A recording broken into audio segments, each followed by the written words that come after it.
নমস্কার, আমি শম্পা। ভেজিটেরিয়ান ডিলাইটের সকল বন্ধুদের আরও একবার ধন্যবাদ এবং স্বাগত জানিয়ে আজ ভিডিওটি বা রেসিপিটি শুরু করছি। আজ আমি তৈরি করব হচ্ছে পালং ফুলকপি।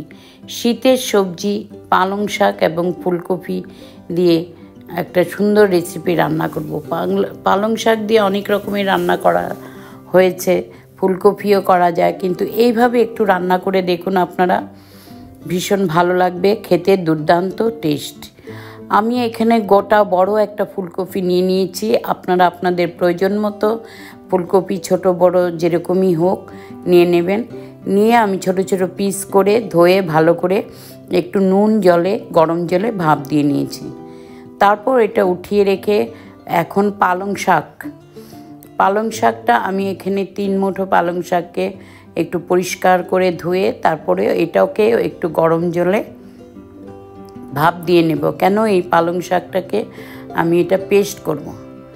তারপর অন্তত 5 মিনিটের মতো এটাকে একটু গরম করে তারপর ঠান্ডা জলে একটা পাত্রে তুলে নেব। যখন একটু ঠান্ডা হয়ে যাবে তারপর আমি একটা গ্রাইন্ডারে এটাকে তুলে নেব। এখানে পেস্ট করব হচ্ছে পালং শাক, 1 মুঠো পরিমাণের ফ্রেশ ধনে পাতা, কাঁচা লঙ্কা 1/2 ইঞ্চি পরিমাণ, আর 3 থেকে 4টে কাঁচামরিচ। আপনারা যেরকম ঝাল খাবেন সেই অনুপাতে ঝালটা বা কাঁচা লঙ্কাটা ব্যবহার করবেন। আর সামান্য পরিমাণে একটু নুন দেবো, আর একটু জল দিয়ে আমি এটা পেস্ট করে নেব। পেস্ট করে এটা সাইডে রেখে দেব। এখন আমি ফুলকপিটাকে মশলা দিয়ে মেখে নেব। এখানে কি করব, সিদ্ধ করা বা ভাপিয়ে নেওয়া ফুলকপি জল ঝারিয়ে নিয়েছি। আমি টক দই দিয়ে দেব 2 চামচ ফ্যাটানো।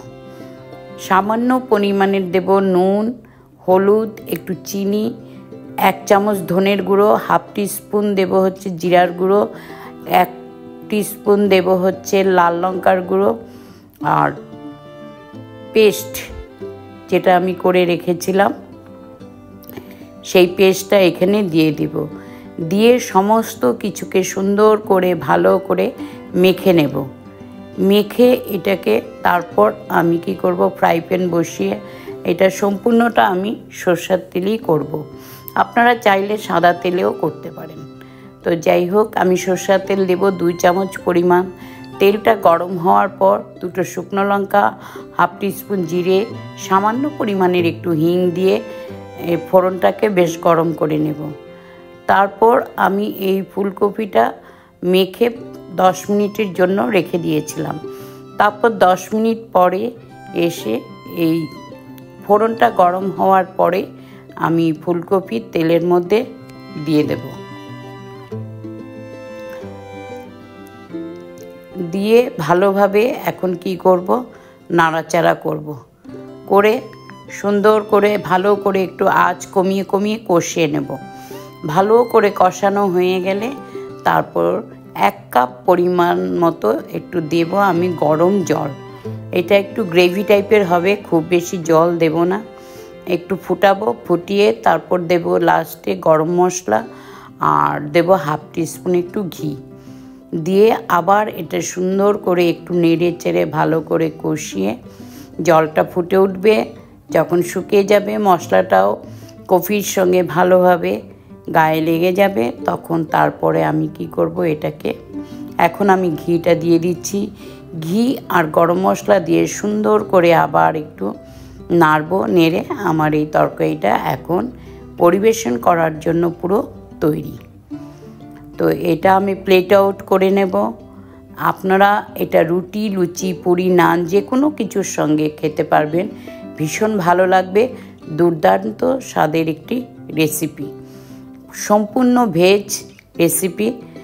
তো আশা করি আপনাদের নিশ্চয়ই ভালো লেগেছে। আপনারা ভালো থাকবেন, সুস্থ থাকবেন। যদি ভালো লাগে অবশ্যই একটা লাইক, শেয়ার অ্যান্ড কমেন্ট করবেন।